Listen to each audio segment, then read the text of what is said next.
These are my recollections of a very unusual young man with whom I was thrown into contact at long intervals. He's not famous. It even may be that when his life is over, he will leave no more trace of his sojourn on this earth than a stone thrown in a river leaves on the surface of the water.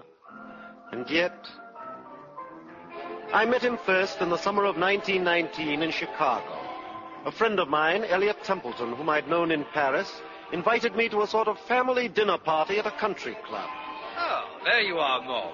Welcome to this benighted city. Let me present my sister, Louisa, Mr. Somerset Maugham, my sister, Mrs. Brand. How do you do? He's really quite famous abroad, Louisa, so pretend you know all his books. But how much longer must we wait for dinner? Well, if you'll excuse me, I'll try to find out about it now. Of course. I should never have left Paris. Well, why did you? To visit Louisa and Isabel. Oh, Isabel is my niece, Louisa's daughter. She's round here somewhere. I'd like to meet her. You'll also meet her young man. His name is Larry Darrell, and I don't approve of him. Oh, I have nothing against him, but he hasn't any money. We can't all be millionaires. The fellow hasn't even got a job.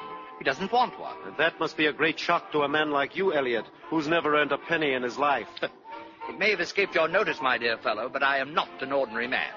For the run of mankind, industry is essential. Oh, there's Isabel now. She's very lovely. And that other girl? Her name is Sophie Nelson, a sort of country cousin. Well, come, I rather think I require a cocktail.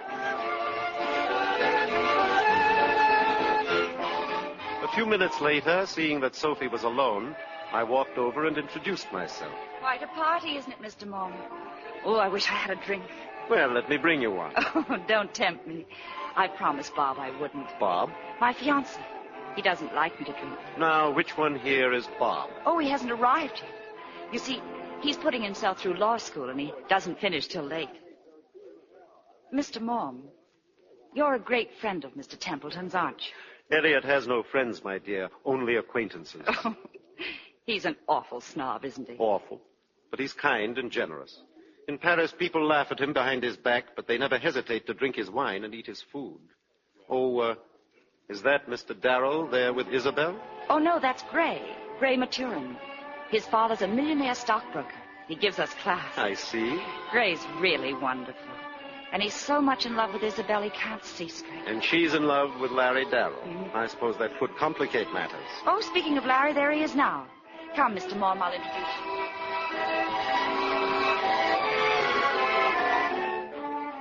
Well, now that everybody knows everybody, excuse me. What's the trouble, Brown Eyes? You're nervous. Oh, of course I am, Larry. I'm waiting for Bob. Is tall, dark, and legal standing you up? Oh, I'd like to catch him trying it, Isabel. Now, be nice to Mr. Maugham.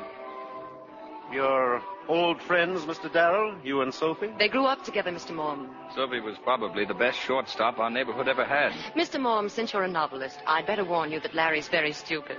He knows nothing about anything but flying. But when he came back from the war, he looked so lovely in his uniform.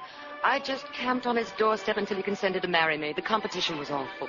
Isabel's not a bad girl, Mr. Maugham. She's just a terrible liar. Larry, I think we've time for a dance before dinner. Will you excuse us, Mr. Maugham? Of course, run along.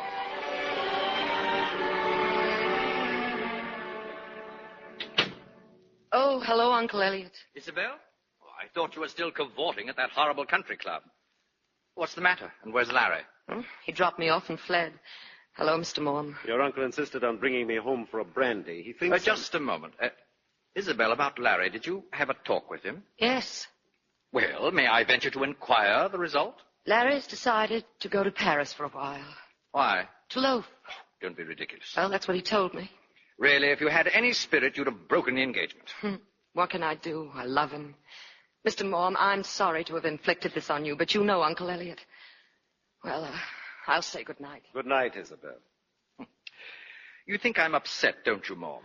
You've made it fairly obvious. Well, I'm not upset at all. In Europe, Darrell will be out of the way. And I don't see why Isabel shouldn't marry Gray Maturin before the year is out. You've lived in France too long, Elliot. You've forgotten that in this country, a girl doesn't marry a man because her mother or even her rich and worldly uncle wants her to. You know, I don't mind admitting I have a sneaking sympathy for this Darrell fellow. I'll keep my eye on him in Paris. I'll look for an apartment at a really smart quarter. Oh, I'll do him proud. I'll lend him the rose and my chauffeur now and then. Yes, Maugham, I may even make Darrell my protégé.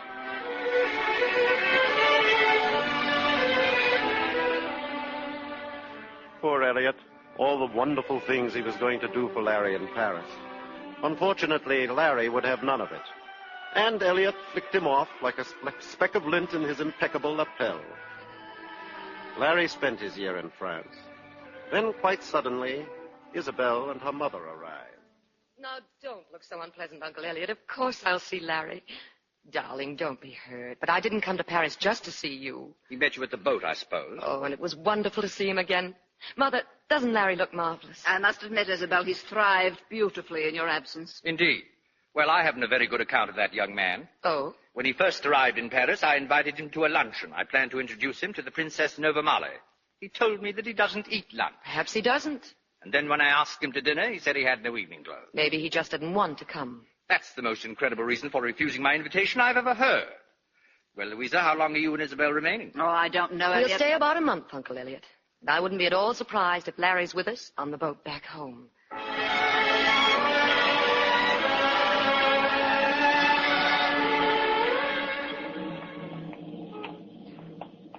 You tired of walking, Isabel?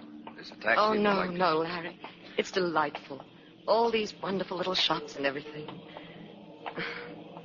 Larry, do you know I've been here nearly a month? Impossible, darling. I've seen you every day, and I still don't know a thing about what you've done all year. Well, there's nothing to tell. Not really. I've traveled around the countryside, read a lot, gone to lectures. Well, that's about it. Have you found that peace of mind you were looking for? No. How much longer do you think all this is going to take you? I don't know, Isabel. And after that, what are you going to do with all the wisdom you will have acquired? Well, if I ever acquire wisdom, I suppose I'll be wise enough to know what to do with it. You know what Uncle Elliot says? Nothing to my credit, I'm sure. He says you have a cozy little hideout somewhere. Well, come and see for yourself. The cozy little hideout's only a step from here. In this neighborhood? But darling... Oh, Isabel, it only looks dirty. Come on. I'd like you to see it.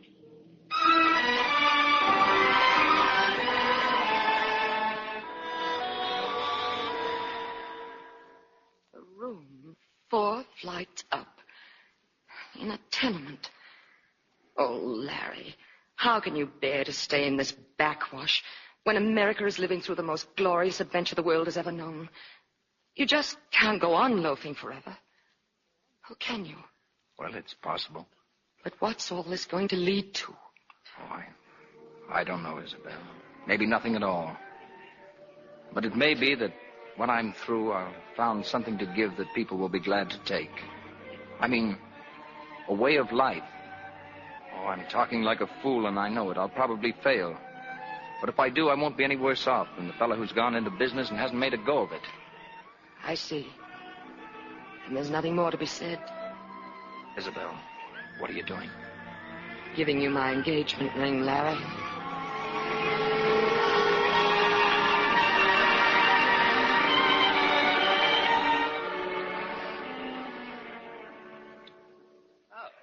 You're all dressed up, Isabel. Where are you going? Oh, where in particular, Uncle Elliot? Larry and I are going out on the town. Larry? But you gave him up. Yes, dear, I know. But we thought we'd like to spend my last night in Paris together. If he had any sense of decency, he'd never ask you. I'm profoundly shocked. But he didn't ask me. I asked him. No doubt there were moments that night when Isabel and Larry forgot their engagement was ended. But most of their evening was sad and strained and filled with a yearning that neither music nor champagne could quite overcome. When Larry brought her back to Elliot's home... 5 hours, you'll be on the boat train. How does one say goodbye, Isabel? Must we say goodbye now, Larry? Oh, stay for a moment. We could have one last drink together. I'd like to. Isabel, I've never seen you so beautiful. Oh, darling. Darling. Oh, what will I do without you? I love you so much I can't even... You better go. Larry, no, please, no. Don't kiss me again. Please, Larry, for heaven's sake, go. Goodbye, Isabel. Larry. That was a brilliant performance, my dear. Oh. Hello, Uncle Elliot. I've been waiting in the next room. I left the door open just a little. Do you still want that drink? I expect you need it. Oh, you think you're very clever, don't you? Oh, come, child. I guessed you were up to something. Even your poor mother noticed the pains you went to make yourself particularly alluring tonight. You're hateful. Oh, but no fool, mon ange. Isabel, you're a beautiful woman. You had him trapped just now. You know you did. Yes, I know. When I looked at him, when I saw he hadn't the slightest idea, I just couldn't play such a dirty trick. I couldn't help myself. I suppose it was my better nature. Nonsense. It was your sound Midwestern horse sense. Isabel, in less than a year, you'll be Mrs. Gray Maturin with $20 million in the bank. I'll forget Larry. Within a year. I said less than a year. Trust your Uncle Elliot, my girl. He's a very wise old party. I wonder.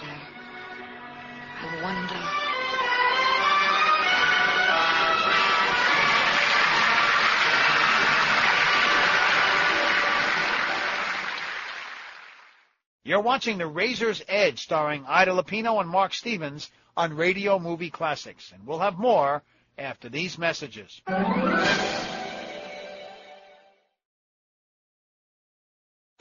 Attention fans of old-time radio, call now and get the greatest old-time radio shows of the 20th century as selected by Walter Cronkite at an amazing $20 off the $59.98 catalog price. 60 programs and 20 cassettes, a written and audio forward by Walter Cronkite, and a booklet with rare photographs and show histories. Order now. 1-800-RADIO-48. That's 1-800-723-4648. We now return to The Razor's Edge, starring Ida Lupino and Mark Stevens on Radio Movie Classics.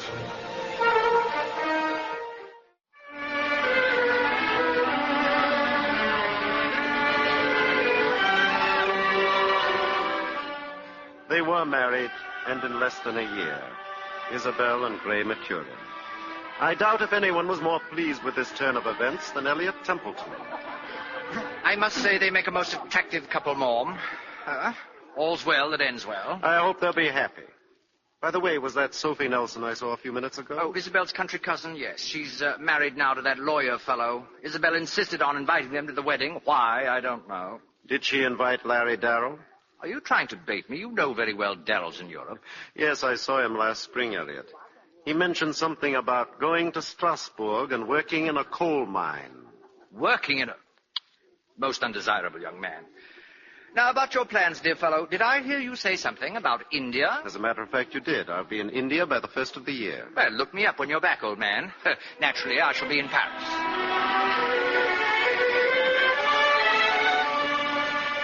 It was in Strasbourg, as I subsequently learned, that Larry Darrell came to a great decision.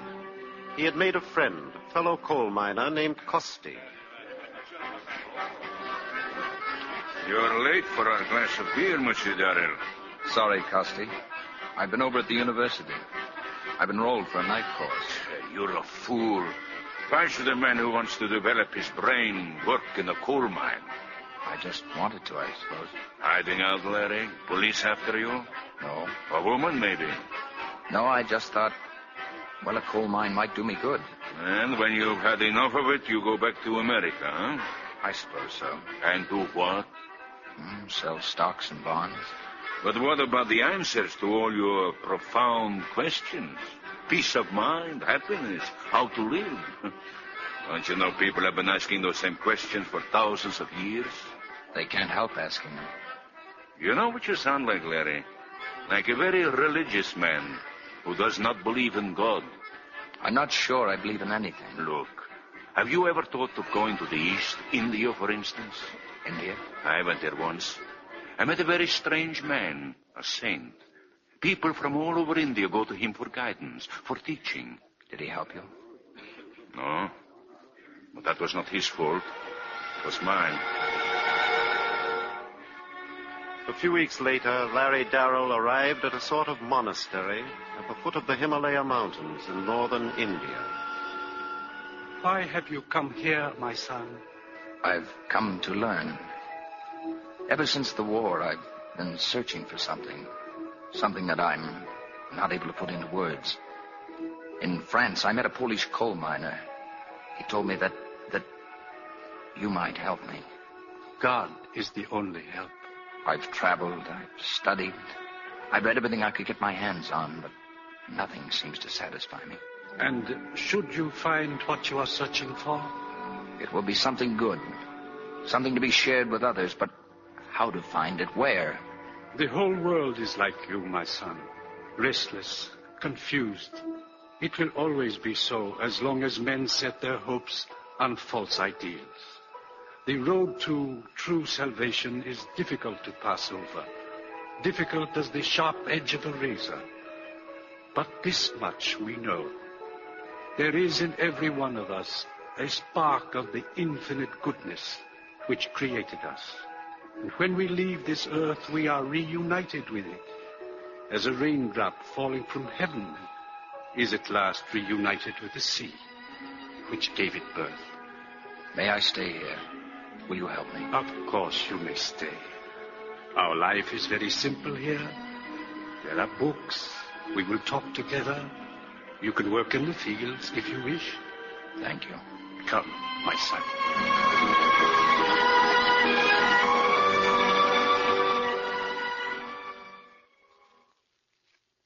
I don't know if Larry Darrell ever thought of Isabel in the years that passed, for there in India he was as one lost to the rest of the world.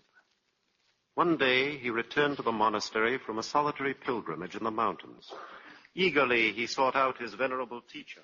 Well, my son? Do you remember what it was you told me the day I left here? I told you that sometimes, alone in that mountain, strange things may happen. Well, something very strange did happen to me. One morning I suddenly awoke and walked out of the little hut. I just stood there on the mountaintop. And gradually the light began to filter through the darkness like some mysterious figure stealing through the trees. And then the first rays of the sun came up, the mountains, the mist caught in the treetops. I never felt or saw anything like it. I know. I felt that I'd been released from my body, and all the things that had been confused before suddenly became clear to me. I had a sense of knowledge more than human. I felt that I'd broken away and was free. I felt that if it lasted another moment, I'd die. And yet I was willing to die if I could just hold on to it. Because for that short time, I had the feeling that... That you and God were one. Yes. I'm going back there. I'm going back. No, my son. Your place now is with your own people. It's been given you to see the infinite beauty of the world, which is only the reflection of the beauty of God. That vision of beauty will remain with you, fresh and vivid, to the end of your days. Go now, my son. Go back to your world.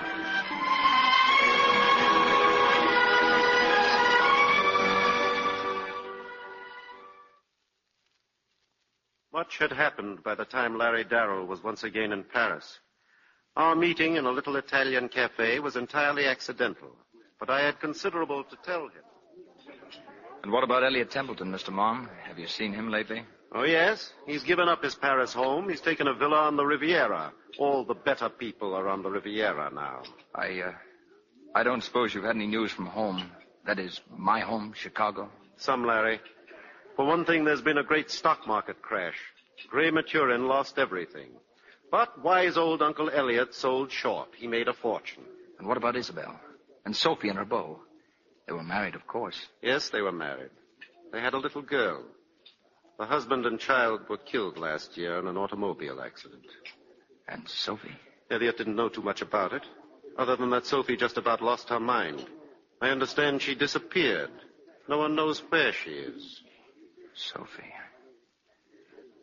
And now what about Isabel? It may surprise you to know that Isabel and Gray and their 2 children are living not 5 miles from here. Here? In Paris? Isabel? After the crash, Gray had a nervous breakdown. He hasn't been well enough to work. Elliot's been very generous. He insisted they take over his home here. Oh, poor Gray. I should look them up. Now suppose you let me ask some questions. What did you do in India, Larry? Well, I learned something about myself. I was very happy there. About Gray and Isabel, if you could give me their address, I might... Better yet, I'll meet you there this afternoon. Here's the address.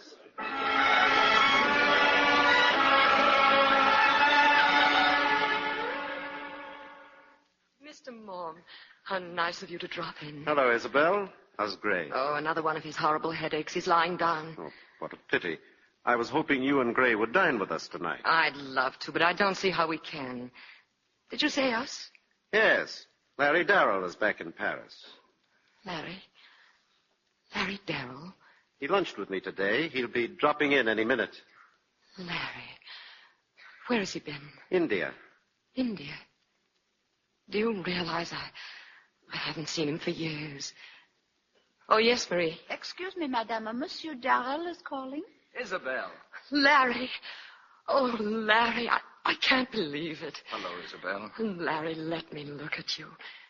You haven't changed. You haven't changed at all. Well, is Gray home? And where are the children? Oh, I'd so like to show them off. But their nurse has taken them to the park. Gray's here in the library. Gray. Gray, dear, look. It's Larry Darrell. Larry? Hello, Gray. Oh, I'm glad to see you, Larry. Sorry you caught me like this.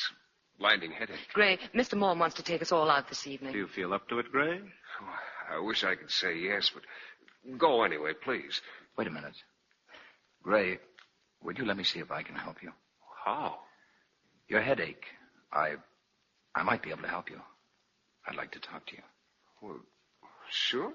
I think Dr. Darrell would like to be alone with his patient. Do you mind, Isabel? It won't take long.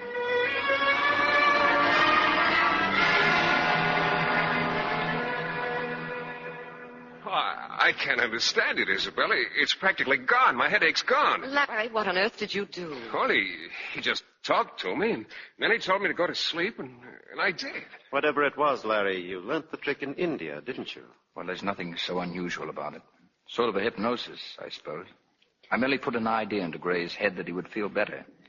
He did the rest himself. Larry, do you think you could cure him permanently? Well, I can't work miracles. But there's no reason why he couldn't cure himself in time. But that was a miracle.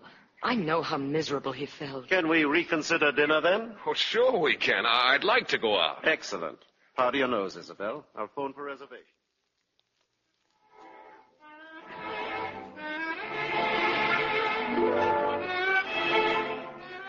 Where'd Larry go, Isabel? I asked him to get my wrap. What did you do with my husband? Well, Gray's getting the car. I was watching you and Larry dance.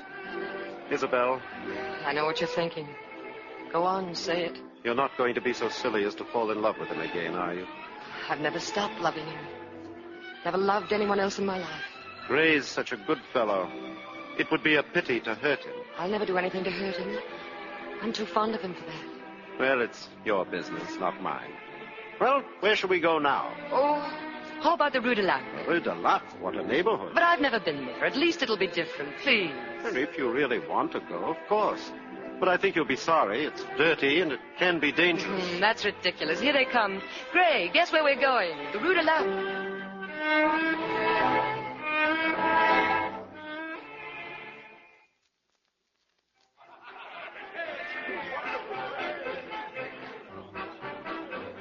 Isabella, I can't believe it. It couldn't be Sophie. But it is. Look at her. Here in a dive in the Rue de Lac. She's seen us. Oh, it's not possible. Well, look who's here. Oh, Sophie. Well, who'd you think it was? Oh, don't get up, don't get up. Well, fancy meeting you all like this. Hi, Larry. Hi, Brown Eyes. How are you? I'm thirsty. Let's all have a drink. Patron. Vous connaissez, monsieur, cette fille, Sophie? Certainly I know them. They're my childhood friends. Donnez-nous une bouteille de champagne. Très bien. Well, I can't say you seem so terribly pleased to see me. I heard rumors you were in Paris, Sophie. Well, you might have called me. I'm in the telephone book. Well, Gray, you went bust, didn't you? Yeah. Tough. I guess it must be pretty grim in Chicago. Lucky for me I got out when I did. Well, drink up. It's champagne. For you, Sophie. Thanks, Larry. When they were killed, Bob and my baby, I went to pieces. And then I put the pieces together again with alcohol. My loving in-laws kicked me out. I think that gentleman's trying to get your attention, Sophie. Oh, that's my boyfriend. That's Coco. Oh, la paix! Tu ne vois donc pas que je suis avec mes amis? jokers, eh? You living in Paris now, Larry? Yes. Yes, I am, Sophie. You remember the summer before the war? Sure. Well, we saw a lot of each other then. Oh? When? When you and your mother were being social. We used to read poetry together. Remember, Larry? I remember. Well, maybe I better get back to my boyfriend. He'll raise the roof. Sophie, we'd really like... Oh, so long, folks. Come and see me again when you've got nothing better to do. I'm here every night. Well, I guess we better get out of here. Let's all go home.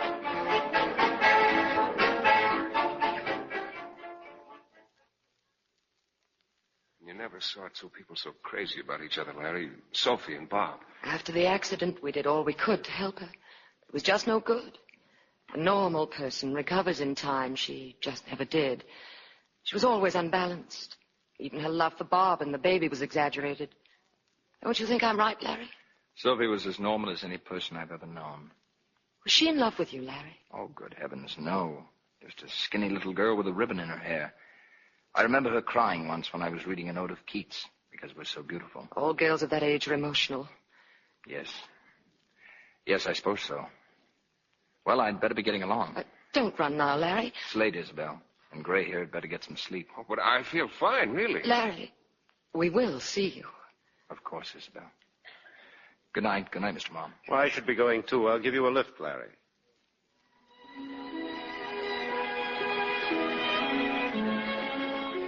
When I inquired of Larry where he was living, he asked me if I'd mind taking him instead to the Rue de Latte. I left him at the cafe with Sophie.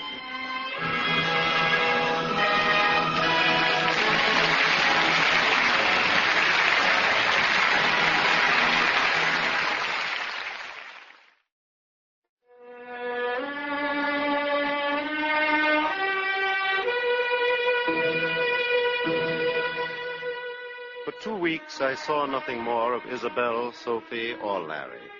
Then one day, in answer to a telephone call, I rushed to Isabel's home. The idiot. The stupid, blind idiot. If you'd calm down, Isabel, I might figure out what you're trying to tell me. He's going to marry her. Larry is going to marry Sophie. How do you know? He called me on the phone. I'm frantic. Well, it's his own affair, isn't it? He says she stopped drinking. The fool thinks he's cured her. Oh, that's possible. Have you forgotten what he did for Gray? Gray wanted to be helped. She doesn't. How do you know? Because I know women. She's no good. Do you think for 1 minute she'll stick to Larry? What's the matter with you? Do you think I've sacrificed myself only to let Larry fall into the hands of a woman like that? How did you sacrifice yourself, Isabel? By giving Larry up. For one reason, because I didn't want to stand in his way. Come off it, Isabel. You gave him up for a square-cut diamond and a sable coat. Get out of here. Get out. I hate the sight of you. I'm sorry for that, Isabel, because the sight of you always gives me great pleasure. You're beautiful, you're fascinating, and smart enough, I've always thought, to make the best of a bad job. No. Larry's in the grip of the most powerful emotion that can beset the breast of man. Self-sacrifice. He's got to save the soul of the wretched woman whom he knew as an innocent child, and there's nothing you or I can do to prevent it. But he's going to be so miserable. Do you love him very much, Isabel? It's a nuisance, isn't it? I can't help it. Then why lose him altogether? Make friends with Sophie. Be nice to her. Yes, I could ask her to lunch tomorrow. Oh, but I can't.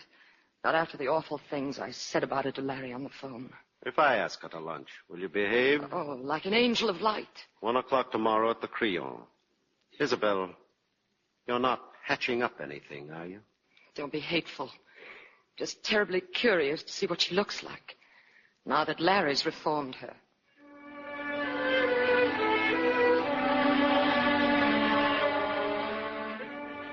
Luncheon with a reformed alcoholic and a jealous girl can be something of a strain. Larry was the only calm one among us. There were cocktails on the table.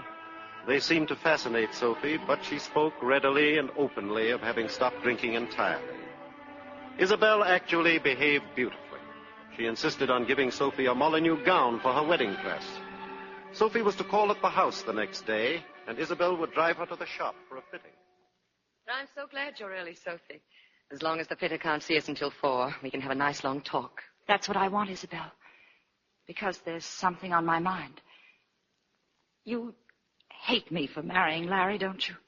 Oh, I don't hate you at all. I'd hate anyone or anything that came in the way of his happiness. I'll be a good wife, Isabel. I was before. Yes, I know you were. Would you like some tea, Sophie? No, thanks. What's in that bottle? That? Oh, it's called Przofka. It's a sort of Polish brandy. Uncle Elliot sent us a case of it yesterday. It's really wonderful. Oh, and to think I shall die without ever having tasted it. Don't you love the color? It's like the green you sometimes see in the heart of a white rose. Oh, poor Sophie. I have a great desire to drink, Isabel. But give me about 2 more weeks, though. I haven't had a drop since that night in the Rue de Lappe. It must be awful. I mean, breaking off completely, all at once. Sometimes when I've been alone, I've wanted to shriek the house down. But this is my only chance. Larry's giving me my only chance. I know that. Excuse me, madame, the car is here. Oh, thank you, Marie. Sophie, my little girl's at the dentist. As long as I have time to pick her up, perhaps I'd better. Of course. Is that her picture, Isabel? Your little girl? Oh, this is my other one. This is Priscilla. She's 7. Linda. My baby, Linda, would have been 9 in November. This November that's coming. Well, I won't be long, Sophie.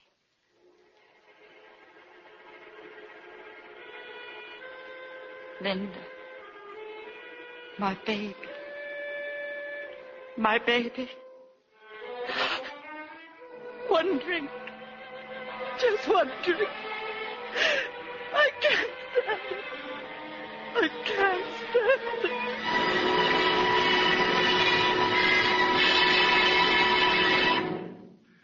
Isabel did not return till quite late. By then, Sophie was gone, and the bottle of Przofka was empty. 4 days later, Larry finally found her. She was back in the Rue de Lappe, and worse than ever. There was a fight when Larry tried to take her out of the place. He was badly beaten. When he recovered consciousness, Sophie had disappeared. That was the last I saw or heard of her until almost a year later, when I received an urgent telegram from the police department of the city of Toulon. How good of you to come here, Monsieur Maugham. Well, I will not beat around the bush. Here is a book, a novel. You recognize it? I ought to, Inspector. I wrote it. Did you also write the inscription here on the flyleaf? Yes, I did. I gave this book to Sophie Nelson several years ago in Chicago. Have you found her? We have found her. She has been murdered. What? We fished her body out of the harbor. The throat was cut from ear to ear. Monsieur, how does it happen that a person of your age and respectability should be acquainted with such a character? I knew her very slightly. Your book was found in her room. Monsieur, we wish merely to establish a few facts about her and arrange for a burial. Of course. Right on, Inspector. Monsieur Darrell has returned. Come in, monsieur. Hello, Mr. Maugham. So they sent for you, too. Have they told you? Yes, it's dreadful. I've been at the morgue. I had to identify her. Well, messieurs, we think we know who perpetrated this crime. Finding him may be another matter. Meanwhile, if you care to arrange a funeral, I can give you the necessary authorization. We'd like to very much. So happens, I have a personal friend who is an undertaker. Very reasonable, messieurs. Here, his card. Thank you. May I see where she lived? Follow me. I shall be happy to take you there.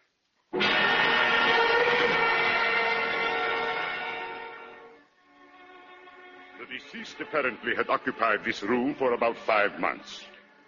Mr. Maugham, look. Yes. Ah, yes, that photograph. A man and a child. You know who they are? Her husband and her baby. Oh? Where are they now? Dead. A long time ago. Could the picture be buried with her? If you wish, monsieur. Poetry.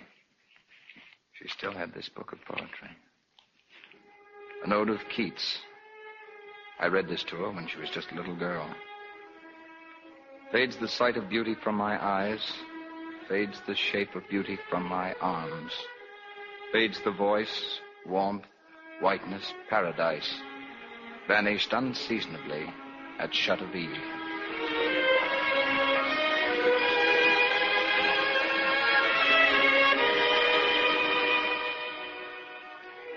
After the funeral, Larry came with me to Nice to call on Elliot Templeton. I had heard from Isabel that Elliot was very ill. Uncle Elliot, you have visitors. Look. Elliot. Oh, my dear fellow. How very nice to see you. And Larry. Well, this is a surprise. Mr. Maugham said you were sick. Did he? Well, I am sick. But you don't look it. You look extremely well. Well, really now, that's the most sensible thing I've ever heard you say. I've got the Grand Duke lunching with me on Sunday, and I've told my doctor he must put me to rights by then at all costs. Oh, too bad this should have happened just now. It's a particularly brilliant season. Are you going to Princess Novamali's party? Of course not. Has she asked you? She's asked everybody in Europe, Larry. She's giving a great do. Fancy dress. Fancy dress. She hasn't asked me. It's a deliberate insult. Come now, Elliot. Why should she want to insult you? It's just an oversight. I'm not a man that people overlook. Well, perhaps she doesn't know you're in the south of France. Don't be ridiculous. Everybody knows I'm in the south of France. It's going to be the best party of the season. If I were on my deathbed, I'd go to it. Never mind, old boy. It may rain the night of the party. That'll ruin it. You know, I never thought of that. I shall pray for rain as I have never prayed before. The old witch. She'd never have got anywhere if it hadn't been for me. Now she doesn't invite me to the greatest party of her career. Fireworks, my dear fellow. They're going to be fireworks. So unkind. I hate them. I hate them all. They've eaten my food and they've drunk my wine. I've run their errands for them, and I've made their parties for them. And what have I got out of it? Got nothing. Now that I'm old and sick, they have no use for me. They don't care whether I live or die. Not one of them. It's so cruel. I wish I'd never left America. Elliot. Go out. Go out, please. I was carried away. You must not see me like this. Come back later, please. Oh, of course. Mr. Maugham, I know Princess Novamali's secretary. I think I can do something about that invitation. It would make him feel so much better. You're not leaving, Larry. I'll be back later, Isabel.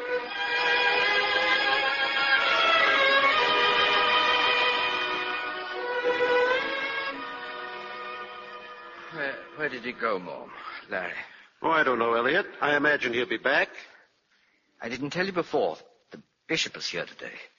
The bishop himself. Great honor. Now I shall enter the kingdom with a letter of introduction from the prince of the church. I'm afraid you'll find the company very mixed. Don't you believe it? I shall pick and choose my company there, as I always have. Where is Isabel and Gray? We're here, dear. Oh, now, if you're going to make a scene, Isabel, leave my room. Oh, Uncle Elliot. Gray, I understand you have a job in prospect. Yes, if I can raise enough money to start up my father's old firm again. Well, you have the money now, my boy. I'm a rich man. I've left you and Isabel everything I have. Mrs. Maturin, I beg your pardon, but this note just arrived for Mr. Templeton. Oh. Mom, read it to me, please. Why, it's an invitation. Princess Novamali's party. There, didn't I tell you? Have you got a piece of paper? Yes, Elliot. I want to reply. Not now, Uncle Elliot, please. I've always been a man of the world. There's no reason why I should forget my manners as I'm leaving it. Mr. Elliot Templeton regrets he cannot accept the Princess Novamali's kind invitation, owing to a previous engagement with his blessed Lord, the old witch.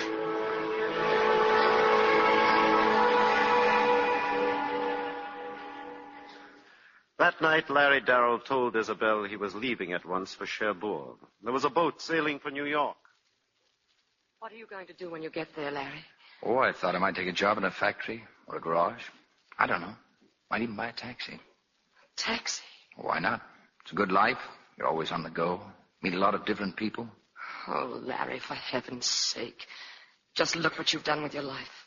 And with mine. What are you trying to prove? I'd hoped you'd come back to the States with us. Gray's going into business again. He'll need all the help he can get. Gray's all right, Isabel. He doesn't need me. But, Larry, suppose he does. Suppose something goes wrong again. He has another breakdown. You can't imagine what he went through the last time.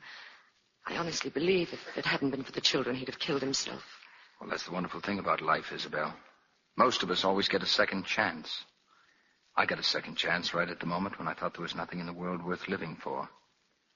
Do you know what it means to see another man give up his life for you? To walk the streets at night knowing that someone deliberately died so that you might go on living? You asked me that question some years ago. I didn't understand then. I don't now. And I told you I didn't think I'd ever find myself. Well, I haven't yet, completely. Oh, I found some of the things I was looking for. And someday I may find them all. But I know what lies ahead, Isabel. I know where I'm going. And Gray, in his own way, can do the same thing, because this is his second chance. What about me? Doesn't it mean anything to you that I love you? That I've never loved anyone else but you? That my children might have been your children? Look at me, Larry. You know you love me. You know that. You've always wanted me. Say it's true. Say you know it's true. Oh, Larry, I love you. I love you. Please, promise you'll come back with us. Promise you will. Tell me about Sophie, Isabel. Sophie? That afternoon she came to your house. Did she have anything to drink? Yes. She helped herself. I had to leave to pick up my daughter at the dentist's. But when you found Sophie gone and the bottle empty, weren't you surprised? I just thought she got tired of waiting. When I noticed the bottle, I thought the butler had drunk it. I very nearly spoke to him about it. You never were a very good liar, Isabel. You don't believe me? Not for a moment. All right. If you want the truth, you can have it. I did it, and I'd do it again. I was determined to stop at nothing to prevent her marrying you. Nobody else would do a thing. They didn't care. Oh, Larry, you men are such fools. I knew that sooner or later she'd break down. It stuck out a mile. You saw how jittery she was. I knew she'd give her soul for a drink. I made up my mind that if I found Sophie had not touched the bottle, I'd make the best of things, try to be friends with her. Now, that's true, I swear it. Then when I came back and saw the bottle was empty, I knew I'd been right all along. That's pretty much what I thought. Sophie's dead, Isabel. Dead? In Toulon. She'd been murdered. Oh, how horrible. They know who did it. No. But I do. There's no need to be shocked about Sophie any longer, Isabel. I've had a feeling all day that Sophie is where she'd want to be most, with Bob and Linda. Oh, I know it's a very simple way to look at it, but it's comforting. Goodbye, Isabel. And take good care of Gray. He needs you now, more than ever.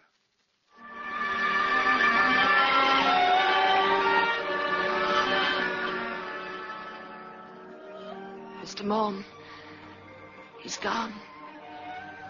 Larry's gone. I know. I've lost him. Lost him for good. And I love him. I love him so tenderly. And now I've lost him. Do you suppose we'll ever see him again? It isn't likely. His America will be as remote from yours as the Gobi Desert. Oh, it's all so crazy. So useless. What is he trying to do with his life? What does he hope to find? My dear, Larry has found what we all want, and very few of us ever get. I don't think anyone can fail to be better and nobler, kinder for knowing him. You see, my dear, goodness is, after all, the greatest force in the world, and he's got it.